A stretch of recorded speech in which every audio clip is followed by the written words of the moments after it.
allez voir qu'il va y avoir de la suite avec ce qu'avait fait Pascal tout à l'heure. Surtout dans les diapos, il disait que voilà, les dernières diapos de tout à l'heure, c'était garder sa parole, la mettre en pratique. Et donc ce qui m'a été inspiré aujourd'hui, c'est notre réponse à sa parole. Alors j'ai du mal sur le titre. En fait, le seul truc que j'ai eu du Seigneur, c'est faut aller dans Hébreu. Je dis ça fait un peu lèche tout ça, mais voilà. Je me suis devant le Seigneur, je dis je dois faire quoi, Seigneur, comme d'habitude, il y a pas. Et puis j'avais Hébreu et sans savoir vraiment quoi, donc voilà, j'ai lu Hébreu et puis quand ça m'a parlé, j'ai écrit et puis voilà, ça sera le fruit de mes réflexions sur Hébreu. Donc l'épître aux Hébreux, c'est une épître un peu particulière parce qu'on ne sait pas qui l'a écrite. Alors, je sais bien, j'ai toujours envie de l'attribuer à Paul, mais ça a été le cas pendant un certain temps. Elle a été attribuée à Paul, mais voilà, à notre époque, ça a tendance à ne plus l'être, en particulier à cause de ce verset-là. Alors, aucun rapport avec ce que je vais dire après, mais c'est pas grave, c'est pour la culture.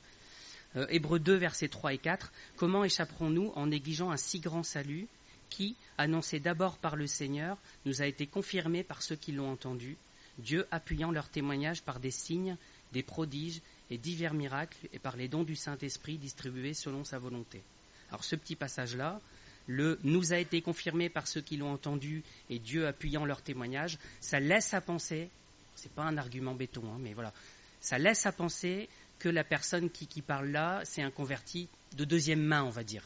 Voilà, c'est quelqu'un qui a entendu les apôtres, voire quelqu'un qui venait de la part des apôtres, qui a entendu l'évangile comme ça, et donc ça ne correspond pas vraiment à la définition de Paul.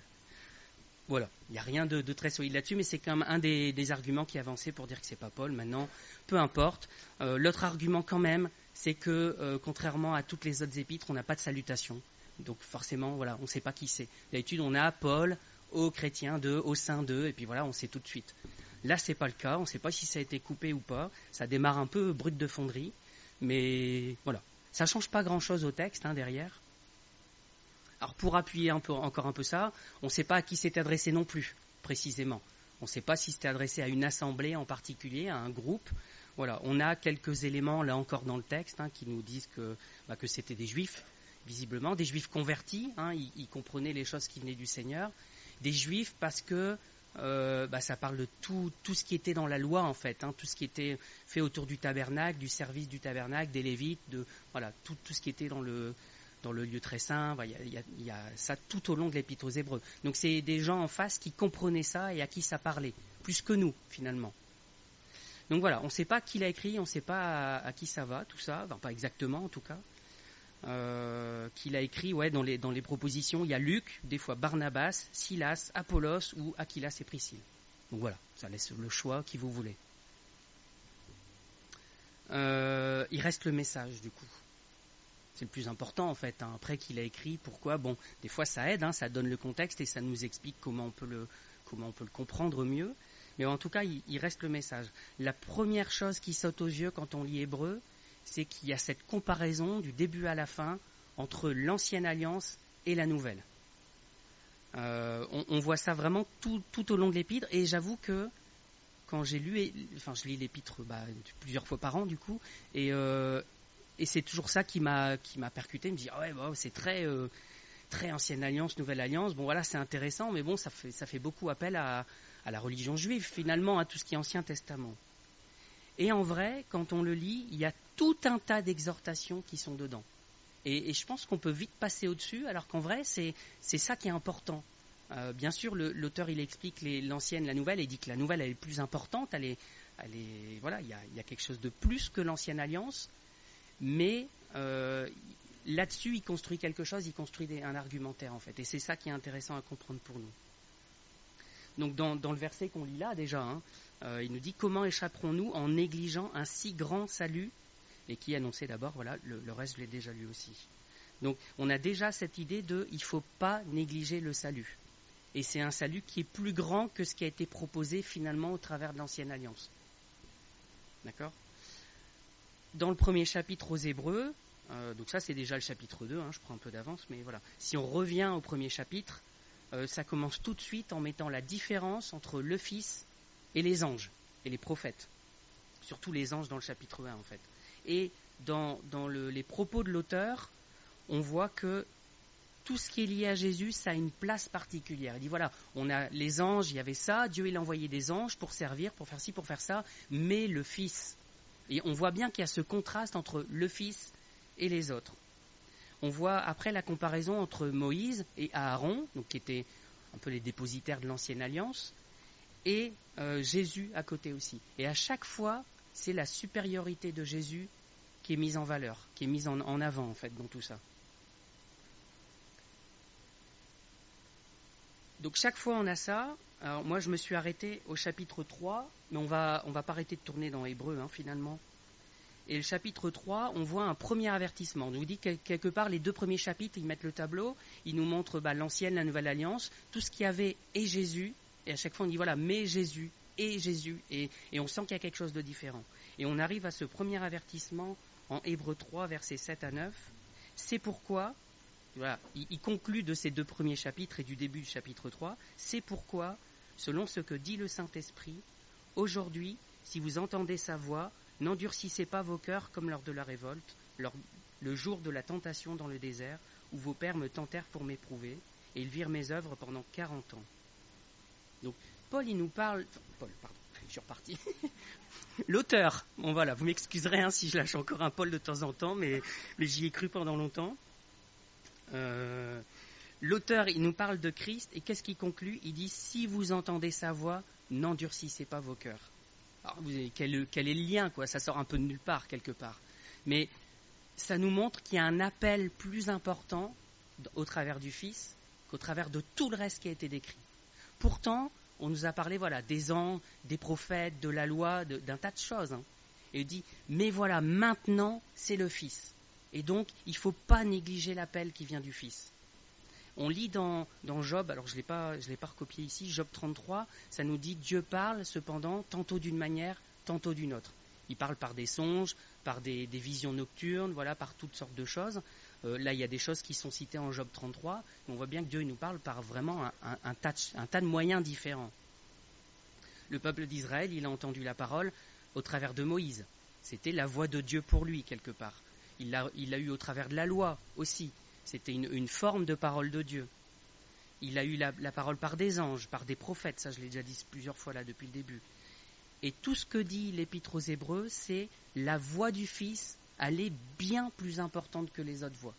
Si vous avez négligé les premières, je ne vais pas dire que c'est bien, je ne vais pas dire que c'est pas grave non plus, mais ne négligez pas celle du Fils qui arrive après. Voilà. C'est un peu le dernier appel qui reste, il n'y a pas mieux après. Et donc, il ne faut pas négliger ça. Et donc, il ne faut pas passer à côté de l'appel qui vient du Fils. Et déjà, la question qu'on peut se poser, c'est est-ce que moi, je l'ai entendu, cet appel ? Pourquoi je suis là ce matin ? Par habitude, parce qu'on m'a parlé, parce que c'est un voisin, un ami, un collègue, peu importe. Parce que c'était dans la famille, comme ça, c'était une culture, je ne sais pas trop, une tradition. Il peut y avoir tout un tas de raisons qui font qu'on est ici. Mais à un moment donné, on doit avoir entendu la parole du Fils, on doit avoir entendu sa voix. Et ça, il ne faut pas le négliger. Je dis, c'est pas qu'il faut négliger le reste non plus, mais bon, dans nos vies, on a souvent négligé le reste en fait. Et quand on arrive à l'appel du Fils, il ne faut pas le négliger. Et donc pour nous, la question c'est ça, c'est est-ce que j'ai entendu le Fils dans ma vie ? Est-ce que je l'ai entendu me parler ? Est-ce que c'est lui qui m'a guidé et c'est pour ça que je suis ici ? Sinon, la première étape, c'est de le chercher. C'est-à-dire, Seigneur, je veux t'entendre, je veux entendre ta parole, je veux entendre ta voix, parce que ta parole me dit de ne pas négliger ta voix. Donc, je veux la chercher. Il est la vérité, et du coup, si on veut connaître la vérité, on n'a pas d'autre choix que d'aller à lui. Je fais référence à d'anciennes prédications, on ne va pas tout refaire, mais voilà. On pourrait se dire, c'est bon, c'est bien le Seigneur qui m'a appelé, et qui fait que je suis là dans l'église, et donc, voilà quoi, maintenant je continue ma vie chrétienne jusqu'à ce que je le rencontre à la fin et puis c'est tout. Mais non, on continue à avoir besoin de sa voix. On continue d'avoir besoin d'être nourri, d'avoir de l'eau qui vient de lui, d'avoir tout ce qu'il faut pour vivre en fait. On ne peut pas se contenter juste de l'appel initial et dire après, moi j'ai plus rien besoin. On continue à le chercher. Quelques versets plus loin, on lit, aussi je fus irrité contre cette génération. Et je dis, ils ont toujours un cœur qui s'égare, ils n'ont pas connu mes voies. Je jurai donc dans ma colère, ils n'entreront pas dans mon repos. Donc le peuple, hébreu, il a refusé d'écouter celui qui leur parlait. Il a endurci son cœur. Et la conséquence de ça, c'est que toute la génération qui n'avait pas voulu écouter Dieu, il leur a refusé son repos. Alors c'était quoi le repos?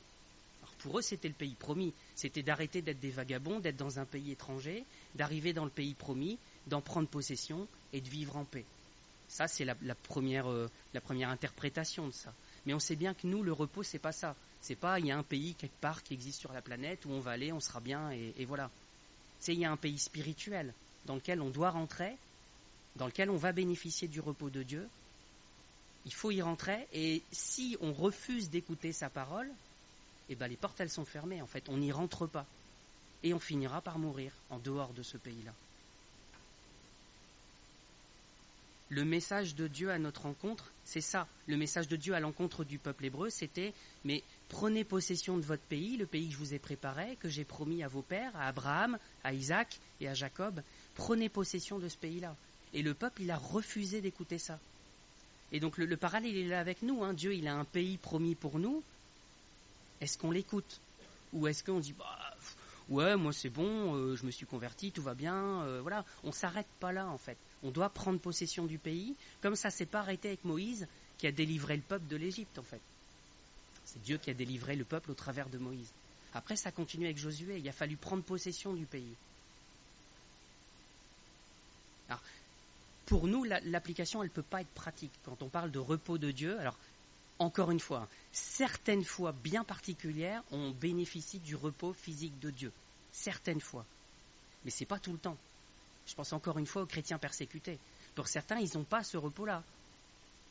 Ils subissent la persécution toute leur vie, jusqu'à la fin, jusqu'à mourir, jusqu'à souffrir. Donc on ne peut pas dire qu'ils n'ont pas bénéficié du repos de Dieu. Le repos de Dieu, il est spirituel avant tout.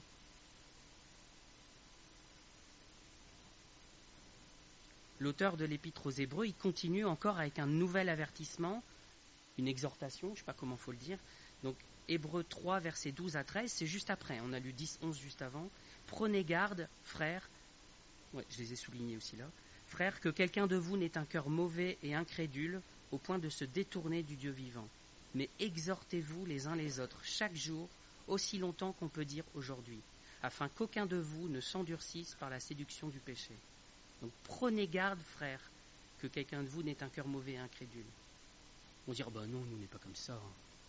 On est dans l'église, on n'est pas incrédule, on croit ce que le Seigneur nous dit, et voilà. Mais ça ne nous dit pas qu'on est comme ça. Il dit, prenez garde que quelqu'un ne devienne comme ça, on le comprend aussi. Hein. Il parle à des chrétiens, et il dit, attention, ne chutez pas, faites attention. Et c'est prenez garde, tous ces mots, veillez, combien de fois on les retrouve dans la parole? Combien de fois? Pourquoi? Parce que c'est un risque. C'est pas parce qu'on est tous mauvais, on est tous mauvais par nature, mais c'est pas que tous les chrétiens sont mauvais et voilà, c'est que tous les chrétiens ont ce risque de tomber. Et donc il faut faire attention, il faut veiller. Et qu'est-ce que je peux faire pour prendre garde? La réponse elle est juste en dessous en fait. Hein. Exhortez-vous les uns les autres chaque jour aussi longtemps qu'on peut dire aujourd'hui. J'avais envie de rigoler, mais si vous avez quelqu'un comme Maï qui vous envoie des versets tous les jours, vous dites « Ah, zut, arrête un peu avec tous tes versets », c'est pas un bon verset celui-là. Il dit « Exhortez-vous chaque jour aussi longtemps qu'on peut dire aujourd'hui ». Donc c'est-à-dire qu'elle a le droit de continuer. Je rigole, après, exhorter les gens, c'est pas que balancer des versets à la figure. Hein. D'accord? Et c'est pas ce qu'elle fait non plus. Attention, je ne vais pas créer encore un problème de couple. Mais ça fait partie de ça. Ça fait partie de... Prenez garde, exhortez-vous. Exhortez-vous, c'est pas que nous-mêmes en fait. Hein. C'est pas tous les matins je lis un verset pour m'exhorter moi-même. C'est on prend soin les uns des autres et on regarde que les frères ils tombent pas.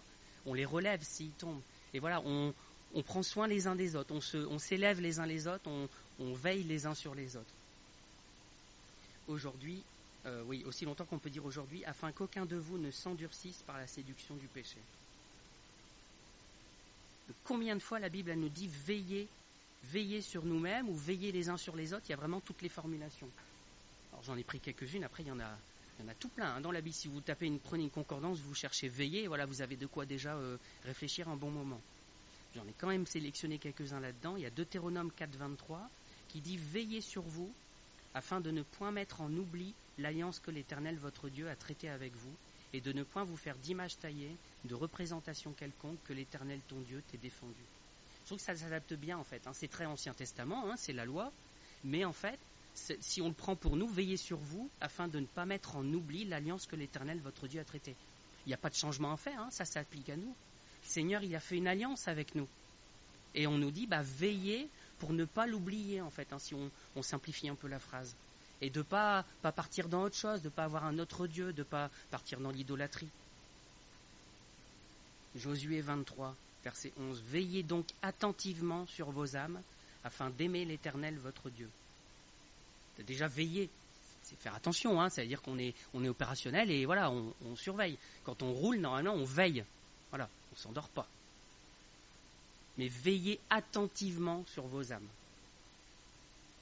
Il y a les deux mots pour montrer à quel point c'est important. Veillez sur vos âmes. Pour revenir dans l'Épître aux Hébreux, Hébreux 10, verset 23, retenons fermement la profession de notre espérance, car celui qui a fait la promesse est fidèle. Veillons les uns sur les autres pour nous exciter à la charité ou à l'amour et aux bonnes œuvres. Et un peu plus loin, chapitre 12, versets 15 à 16, veillez à ce que nul ne se prive de la grâce de Dieu. Ça aussi, que nul ne se prive de la grâce de Dieu. C'est pas que Dieu, lui, va couper sa grâce et qu'il va dire, non, tu n'y as pas droit, toi. C'est veiller que vous ne vous privez pas de la grâce de Dieu. Parce qu'en faisant certaines choses, on met une barrière entre nous et Dieu, en fait. Que lui peut toujours franchir, c'est sûr. Mais si on continue à ériger cette barrière, on dit, toi, je veux pas de ta grâce. C'est ça qu'on lui dit, en fait. À ce qu'aucune racine d'amertume poussant des rejetons ne produise du trouble, et que plusieurs n'en soient infectés, à ce qu'il n'y ait ni impudique, ni profane comme Ésaü, qui pour un mets vendit son droit d'aînesse. Donc il y a tout un tas d'exhortations à veiller. Je vous dis, on peut faire une prédication rien que sur ça, et on n'aurait pas assez d'une prédication. Donc je vous disais au début, sur l'Épître aux Hébreux, moi j'avais toujours vu ce côté Ancienne Alliance, Nouvelle Alliance, et puis voilà, quelque part ça me passionnait pas forcément parce que c'est pas facile à comprendre en fait. Faut fouiller, il y a toute une signification des couleurs, de ce qui était fait. Voilà, il y a tout un sens caché à tout ça, et qui est pas facile à comprendre. Après voilà, faut chercher, faut fouiller, faut comparer avec l'Ancien Testament, faut prier. Et il y a des gens qui ont aussi étudié ça, qui peuvent nous expliquer. Mais il y a vraiment toutes ces exhortations qu'on trouve aussi et qui sont super intéressantes pour nous. Alors, je viens déjà d'en donner une série. Toutes les deux précédentes, c'était Hébreux. On a lu Hébreux 2, Hébreux 3. Il y a cette phrase qu'on retrouve aussi dans Hébreux tout le temps. Si vous entendez sa voix, n'endurcissez pas vos cœurs. On la trouve 3 fois. Alors, je les ai collés sur la même diapo. Ça fait un peu gros pâté sur la diapo, mais tant pis. Hébreux 3, verset 7. Aujourd'hui, si vous entendez sa voix, et après c'est n'endurcissez pas vos cœurs. Je ne sais pas si je les ai recopiés. Non, je ne les ai pas recopiés sur ma feuille. Voilà. C'est pourquoi, selon ce que dit le Saint-Esprit, aujourd'hui, si vous entendez sa voix, n'endurcissez pas vos cœurs, comme lors de la révolte, le jour de la tentation dans le désert. Hébreux 3, verset 15. Pendant qu'il est dit aujourd'hui, si vous entendez sa voix, n'endurcissez pas vos cœurs, comme lors de la révolte. Donc là, c'est une répétition. Et Hébreux 4, verset 7. Dieu fixe de nouveau un jour, aujourd'hui, en disant dans David si longtemps après, comme il dit plus haut, aujourd'hui, si vous entendez sa voix, 3 fois. Il y a aujourd'hui, pendant qu'il est dit aujourd'hui, et Dieu fixe de nouveau un jour où il dit aujourd'hui. Dieu, il ne manque pas de patience avec nous. C'était censé être aujourd'hui, et finalement, il a dit, voilà, pendant que c'est encore aujourd'hui, et à la fin, il dit, je fais un nouveau aujourd'hui, pour que tu aies encore l'occasion de m'écouter, tu aies encore l'occasion de m'obéir. On a d'autres avertissements dans Hébreux, Tout doucement j'avance, dans Hébreux 4, versets 1 et 2. Craignons donc, tandis que la promesse d'entrer dans son repos subsiste encore, qu'aucun de vous ne paraisse être venu trop tard, car cette bonne nouvelle nous a été annoncée aussi bien qu'à eux. Mais la parole qui leur fut annoncée ne leur servit de rien, parce qu'elle ne trouva pas de la foi chez ceux qui l'entendirent. Il y a pour moi un élément intéressant là-dedans qu'on ajoute à la réflexion qu'on a depuis le début. Donc ça nous dit, voilà, ils ne sont pas entrés dans le repos, en fait, de Dieu, parce qu'ils ont refusé d'entendre sa voix. Et il dit, voilà, la promesse, elle est encore là, en fait. La promesse d'entrer dans son repos, elle subsiste encore, elle est encore là, elle est encore disponible. Et faites attention de ne pas arriver trop tard, en fait. Comme si vous étiez arrivé trop tard et que l'aujourd'hui, il s'était terminé. Il dit, parce que eux, ça leur a servi à rien. Pourquoi ? Parce qu'elle ne trouva pas de la foi chez ceux qui l'entendirent. Alors ça nous explique pourquoi, en fait. Pourquoi ça n'a pas fait d'effet dans leur cœur? Alors, comme la semence, vous connaissez tous la parabole du semeur, la semence, elle ne porte pas de fruits quand elle tombe dans les pierres, dans la terre pas assez profonde, ou dans celle qui contient des mauvaises herbes. La parole de Dieu, c'est pareil. Quand elle tombe dans le cœur qui est mauvais, elle ne porte pas de fruits. Alors, à un moment donné, Dieu permet qu'elle porte du fruit quand même, chez certaines personnes, parce que sinon, ça n'aurait jamais porté de fruits dans toute l'humanité. On est tous mauvais par nature. Mais voilà, il y a un moment donné où on endurcit nos cœurs. Et là, on devient comme cette terre qui est trop dure, la semence, elle ne tombe pas, et donc elle ne porte pas de fruits. Alors, comme je crois à la prédestination, vous allez me dire, de toute façon, moi, je ne peux rien faire, c'est la foi que Dieu il a mis en moi, et donc, voilà, je suis pas coupable, en fait, c'est pas de ma faute, tout ça, si j'ai pas la foi. Elle vient de Dieu, c'est comme ça. Et c'est effectivement Dieu qui donne de croire, et c'est Dieu qui donne la foi aussi. Mais, alors si vous étiez là le mardi soir, on l'a amplement développé, je crois aussi qu'on a chacun notre responsabilité devant Dieu. C'est très très clair dans la parole, on ne peut pas nier ça en fait. On a chacun notre responsabilité. Et en fonction de ce qu'on fait, de ce qu'on dit, on sera jugé par Dieu.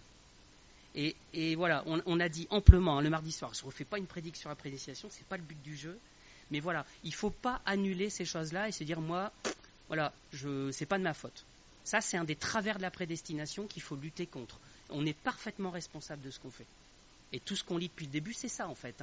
Quand on dit veiller les uns sur les autres, retenez fermement tous ces mots qu'on voit, c'est parce qu'on a notre responsabilité, notre travail à faire.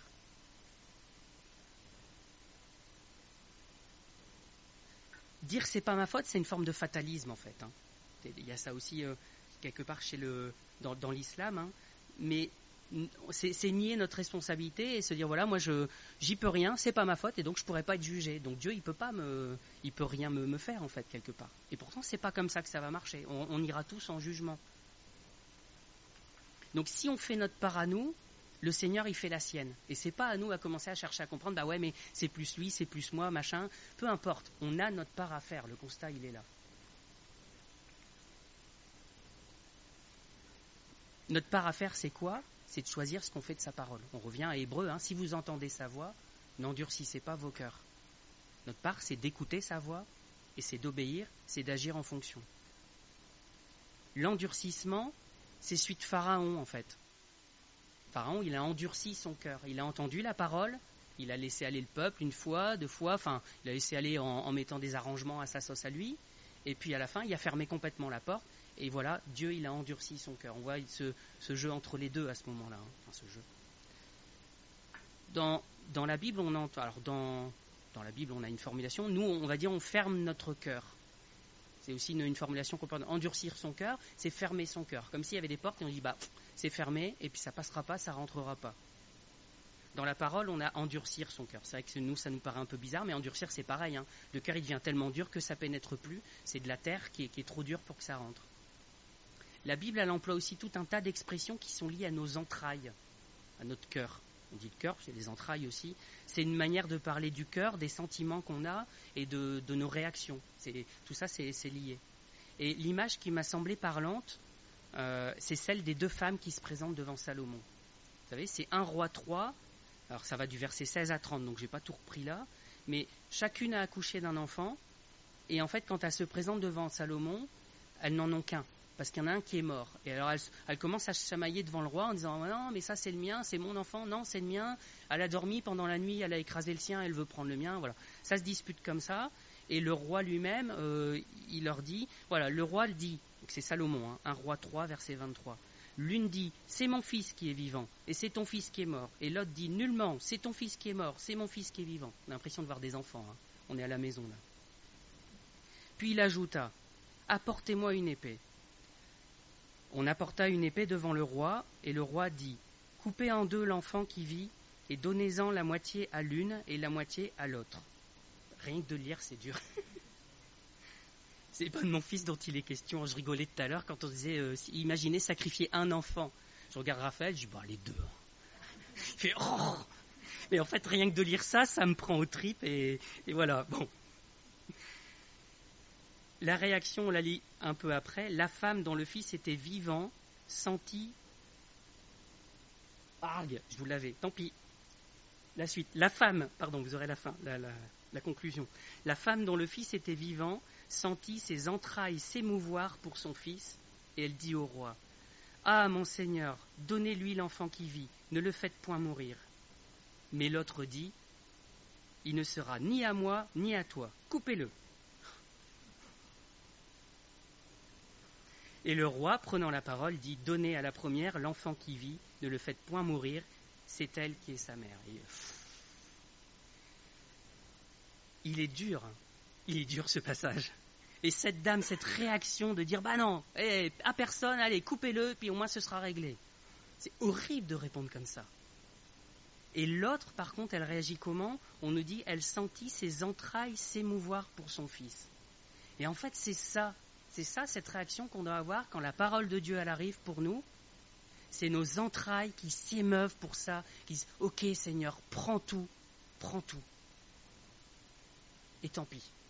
Parce que, quand même, quand on regarde, elles vivaient ensemble, ces deux dames, on dit que c'est deux prostituées, donc voilà, elles savent toutes les deux qu'elles ont une vie pas très claire, qui ne plaît pas au Seigneur. Elles ne devraient même pas se présenter devant le roi, en fait. D'ailleurs, elles devraient mourir, c'était le jugement pour les prostituées. En tout cas, il les accepte, et elle dit, donnez-lui l'enfant et qu'il vive. Et elle est en train de dire, voilà, c'est mon propre enfant, je le donne à quelqu'un d'autre, déjà ça, et elle est en train de le donner à une prostituée, qui est une menteuse en plus, parce qu'elle était prête à ce que l'enfant y meure, quoi. Mais voilà, elle en est arrivée là. La parole du roi, elle est tombée, et elle a laissé son cœur être touché, et elle a répondu comme il fallait. Et finalement, elle a eu gain de cause à la fin. L'autre, elle a fermé son cœur, elle s'est endurcie. Voilà, on ne parle pas de ses entrailles à elle, mais voilà, on voit bien que l'amour d'une mère pour son enfant, il n'y est plus là. Et donc, elle ferme, et puis tant pis, c'est tout, qui meurt, et puis c'est comme ça. Donc, je pense qu'on a ce double côté, voilà, qu'on retrouvait dans Hébreux tout à l'heure, de recevoir la parole, de ne pas s'endurcir, de ne pas la négliger. Et c'est cette dame, cette femme, qui dit, ok, c'est bon, donnez-lui, tant pis. Moi, j'aurai plus rien, mais au moins il sera vivant. Et on doit se mettre devant le Seigneur, et quand on reçoit sa parole, réagir de la même manière, avoir le cœur les entrailles qui s'émeuvent. J'aime bien cette formulation, elle est magnifique. Donc j'avais jamais fait attention avant, je disais à Maï quand j'étais en train de préparer, j'avais déjà lu plein de fois aussi, mais que c'est toutes les deux des prostituées. Alors je sais pas forcément, j'ai pas de réponse définitive sur pourquoi c'est clairement mentionné ici. On peut dire ça explique, c'est ce qu'on disait avec Maï, ça explique le fait qu'elles sont toutes les deux dans la maison sans homme avec elles, et voilà, mais elles le précisent elles-mêmes, ça, en fait. Donc on n'aurait pas besoin de dire qu'elles sont prostituées. Elles disent toutes les deux, alors je ne voulais pas citer ici, mais avant, dans 1 Roi 3, elles disent, on habite toutes les deux et il n'y a pas d'homme dans notre maison. On a retrouvé l'enfant mort, mais il n'y a pas d'homme. Ça exclut vraiment toute possibilité que l'enfant, il y ait une intervention extérieure, en fait. Voilà, sont des prostituées. Alors moi, ça me travaille, ça. Et pour moi, selon la loi, elles devaient mourir, ces femmes. Et c'est intéressant parce que le roi, il leur donne audience, il donne sa parole, et après on voit qu'il y a un résultat qui est d'un côté la vie, et de l'autre côté, l'autre, elle a son fils qui reste mort en fait. Elle reste avec un mort. Et je trouve que le parallèle avec nous, du coup, il se tient bien. On n'est pas mieux qu'elle, on est pécheurs, comme ces femmes prostituées. On est des prostituées aux yeux de Dieu avant de le connaître. On a du mal à se qualifier comme ça. Mais en fait, quand on va voir quelqu'un d'autre que Dieu, on est des prostituées spirituelles. Et donc, on est comme ces prostituées, on va devant le roi, il prononce un jugement, il prononce une parole, et quelle est notre réaction? Est-ce qu'on a le cœur qui est touché, qu'on dit, ok, vas-y, prends tout, Seigneur? Vous voyez que le prends tout, il ne prend pas tout à fait le même sens, quand c'est nous qui le disons. Est-ce qu'on dit, après tout, tu décides, c'est toi qui fais vivre, mourir, fais mourir, et puis c'est tout. Moi, j'y peux rien. Et ça, c'est ce côté prédestination poussé à l'extrême de toute façon, c'est toi qui donnes la foi, moi, j'y peux rien.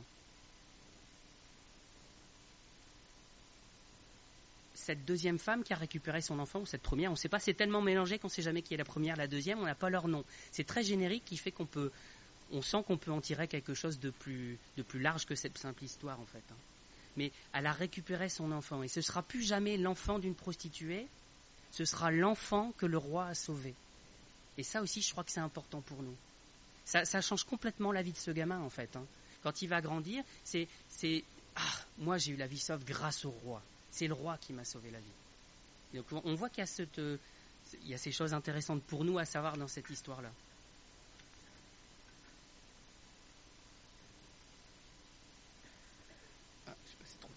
Alors cette histoire des deux femmes qui se présentent dans Salomon, elle illustre à merveille ce qu'on trouve un peu plus loin dans Hébreux. Quand on continue dans Hébreux 4, c'est aussi pour ça, je pense, que j'ai pensé à cette histoire-là. Hébreux 4, versets 11 à 13, ça nous dit « Efforçons-nous donc d'entrer dans ce repos ». J'insiste, efforçons-nous donc, c'est-à-dire qu'il y a encore un effort de notre part, afin que personne ne tombe en donnant le même exemple de désobéissance. Car la parole de Dieu est vivante et efficace, plus tranchante qu'une épée quelconque à deux tranchants, pénétrante jusqu'à partager âme et esprit, jointure et moelle.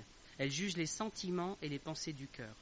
Nulle créature n'est cachée devant lui, mais tout est à nu et à découvert aux yeux de celui à qui nous devons rendre des comptes. Vous voyez qu'on est dans l'avertissement, efforçons-nous donc, on est dans la droite ligne de ce qu'on a vu jusqu'ici, avec le prenez garde, exhortez-vous, et afin qu'aucun de vous ne s'endurcisse, ici c'est afin que personne ne tombe en donnant le même exemple de désobéissance. C'est-à-dire qu'il parle à des gens qui sont debout. Il leur dit faites gaffe de ne pas tomber. Prenez garde, exhortez-vous, craignez donc, efforçons-nous donc. Tous ces verbes-là, c'est de l'impératif. Ça souligne l'idée qu'on a notre travail à faire.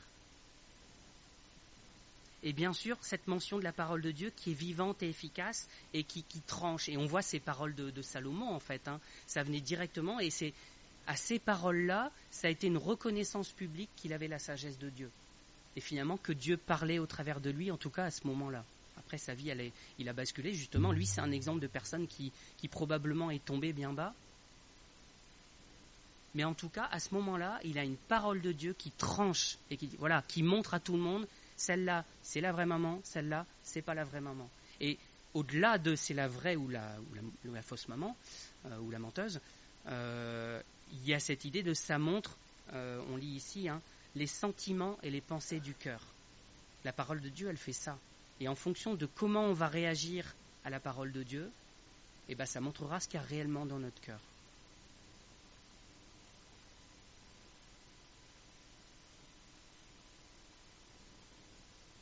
Nulle créature n'est cachée devant lui. Là aussi, Salomon, pour lui, tout ça, c'était... Il n'y avait rien de vide. Enfin, de nos yeux à nous, quand on lit l'histoire, on se dit, comment on va gérer ça ? Comme avec les enfants, quand ils se disputent, ouais, mais c'est lui qui a commencé, qui a fait ci, non, c'est l'autre, et voilà. C'est exactement la même situation. Et quand on est parent, des fois, on se dit, j'étais pas là, moi, comment je peux savoir maintenant ? Alors, des fois, on punit équitablement, on essaye de creuser, de savoir, enfin, voilà, on essaye. Mais là, voilà, il y a la parole de Dieu, elle essaye pas. Elle y va, elle tranche, elle coupe, et ce qui était caché, ce que personne n'a vu dans cette pièce où il n'y avait que les deux femmes et les deux enfants, personne d'autre, aucune intervention possible extérieure, ça vient à la lumière. Et c'est ça que fait la parole, en fait. Ça prend ce qui est à l'intérieur de nous, ce que personne ne peut voir, et ça le sort en pleine lumière. Et c'est comme ça qu'après on peut être jugé, en fait.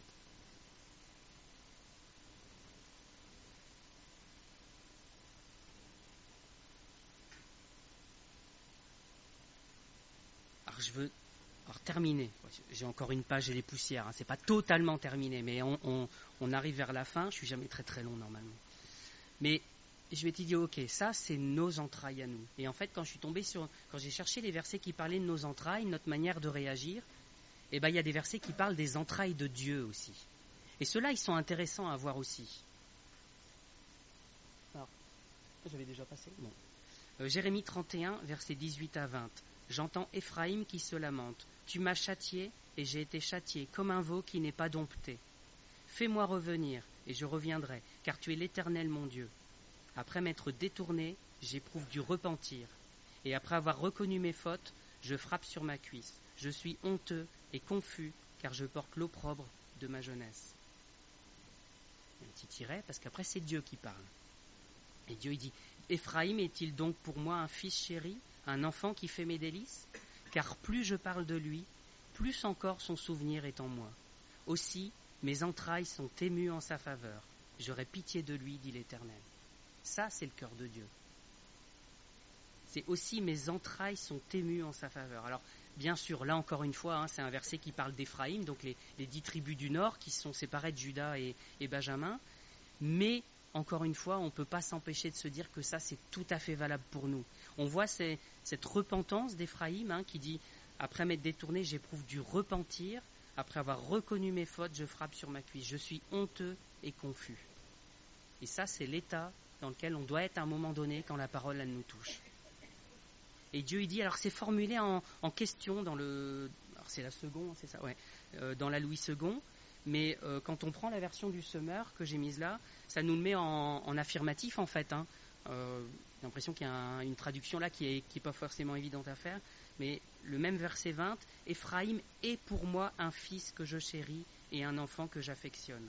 Chaque fois que j'en parle, je me souviens encore plus vivement de lui, mon cœur est en émoi, j'aurai pour lui beaucoup de compassion. L'Éternel le déclare. » Lu comme ça, c'est bien parce que le questionnement dit « Ah, mais du coup, s'il le pense vraiment, si c'est une question... » Et là, c'est bien, c'est en affirmatif, c'est clair. Donc, on voit le cœur de Dieu et du coup, ses entrailles qui sont émues pour nous. Et ils sont émus pourquoi ? Parce qu'ils voient un enfant repentant, qui écoute sa parole, qui est touché et qui obéit. Si on est comme ça, si on est comme Éphraïm, comme cette maman dont c'était vraiment l'enfant, et ben le comportement de Dieu envers nous, ce sera ça aussi en fait.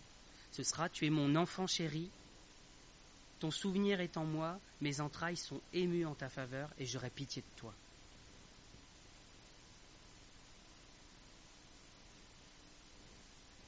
J'aime beaucoup citer l'Ancien Testament, mais j'essaye aussi d'équilibrer avec le Nouveau pour vous montrer que Ancien et Nouveau ça colle, il n'y a pas de... Voilà, il n'y a pas de différence. Et je vous souligne quand même que ça, c'est de l'Ancien Testament et ça parle d'un Dieu qui aime profondément. Voilà. Je lutte toujours contre cette idée que dans l'Ancien Testament, Dieu il est dur, il est méchant presque, et c'est pas le cas du tout. Dans le Nouveau Testament, Luc 1, donc ça c'est à l'annonce de... non, c'est pas l'annonce. Je crois que c'est Siméon qui reçoit l'enfant dans ses bras, ou alors c'est Marie, je ne sais plus. Luc 1, verset 76, en tout cas c'est un des deux. Il dit « Et toi, petit enfant, tu seras appelé prophète du Très-Haut. » Pas du tout. C'est Jean-Baptiste, ouais. Voilà, on va y arriver. « Toi, petit enfant, tu seras appelé prophète du Très-Haut, car tu marcheras devant la face du Seigneur pour préparer ses voies, afin de donner à son peuple la connaissance du salut par le pardon de ses péchés. » Donc on voit encore une fois la question de la repentance, du salut.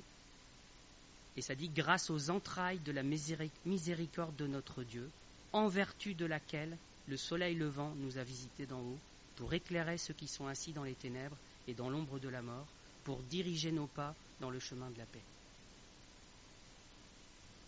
C'est la même chose en fait. Et la venue de Jésus, c'est quoi ?